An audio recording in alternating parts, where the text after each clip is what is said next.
Most of the advice you see about working 20 hours a day and sleeping when you're dead is actually a trap that will keep you broke, tired, and miserable. If you've ever felt like you're failing because you didn't wake up at 4 a.m. to take a freezing cold shower and work on a side project before the sun came up, you need to hear this. The truth is that we have been sold a lie about what it takes to actually win in life. We see the grind everywhere. It's on our Instagram feeds with pictures of luxury cars and quotes about how winners don't sleep. It's in the way we brag to our friends about how busy we are, like being exhausted is some kind of gold medal. But what if I told you that this obsession with constant work is actually the very thing stopping you from reaching the success you're chasing? We're going to break down the science of why your brain shuts down after too much work, the dark side of 996 culture that is literally killing people, and why the most successful people on earth actually prioritize rest over everything else. By the end of this video, you'll understand why doing less might be the smartest thing you ever do for your career. Think about the last time you scrolled through social media. You probably saw a video of someone in a dark room, gym clothes on, hitting a punching bag or staring at 3 different computer monitors while the rest of the world is asleep. They tell you that while your competition is dreaming, they are outworking them. This is the hustle culture aesthetic. It looks cool, it feels intense, it gives you a rush of dopamine just watching it. It makes you feel like success is just one more all-nighter away. This is what we call a seductive mirage. It's an idea that looks beautiful from a distance, but the closer you get to it, the more it disappears, leaving you alone in a desert. The promise is simple. If you aren't successful yet, you just aren't working hard enough. It places the blame entirely on your shoulders. If you're tired, you're weak. If you want a weekend off, you don't want it bad enough. But this aesthetic of exhaustion has turned burnout into a status symbol. We've reached a point where people feel guilty for sitting on the couch for 30 minutes. This isn't a blueprint for a good life. It's a recipe for a mental health crisis. Believing this lie doesn't just make you tired. It costs you your health, your relationships, and ironically, it kills your long-term productivity. You cannot build a skyscraper on a foundation of sand, and you cannot build a career on a foundation of permanent fatigue. Let's talk about the biggest lie in the hustle playbook, the idea of linear input. This is the belief that if you work 2 hours, you get 2 units of result, and if you work 20 hours, you get 20 units of result. In the real world, it doesn't work like that. There is something called the law of diminishing returns. Imagine you're thirsty and you drink a glass of water. That first glass is amazing. The second glass is okay. By the 10th glass, you're in pain and you might even get sick. Work is the same way. Your first 4 or 5 hours of deep, focused work are where the magic happens. After that, your brain starts to get fuzzy. You start making small mistakes. You spend an hour staring at an email that should have taken 5 minutes to write.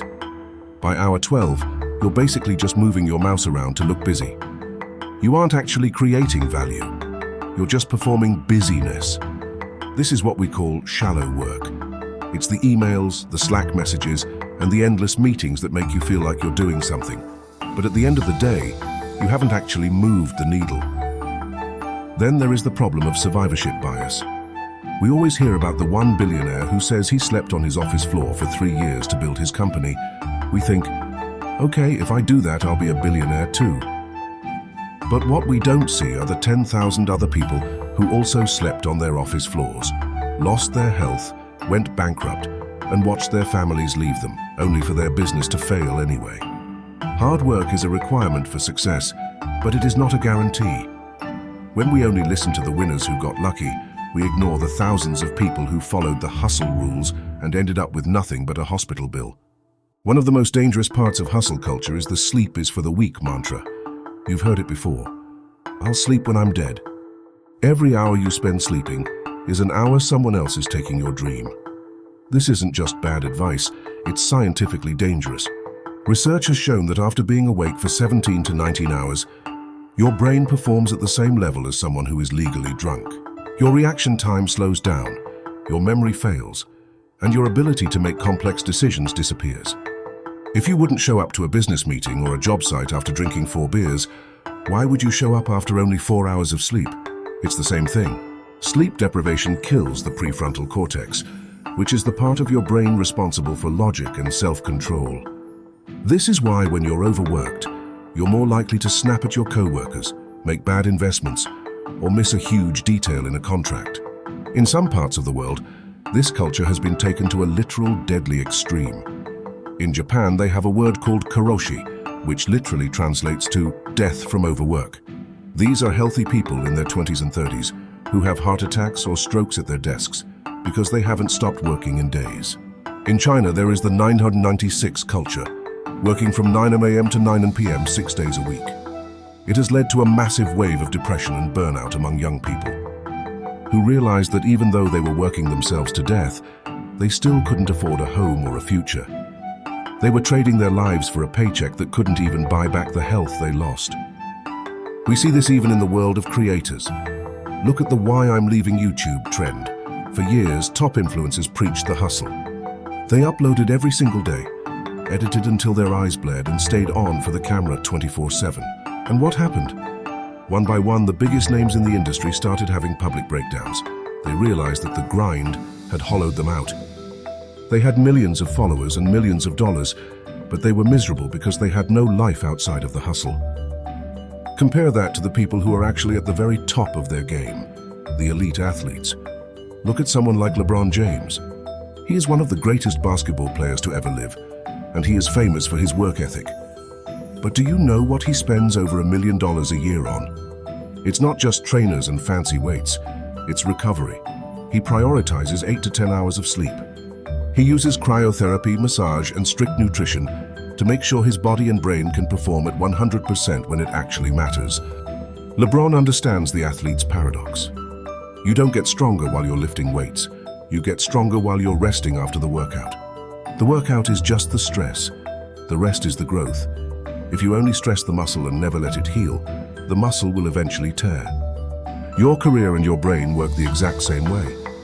If you are always in hustle mode, you are never in growth mode. When you buy into hustle culture, you aren't just giving up sleep. You're giving up the white space your brain needs to be creative. Have you ever noticed that your best ideas usually come to you in the shower, or while you're taking a walk, or right before you fall asleep? That's because your brain needs moments of boredom to connect different ideas together.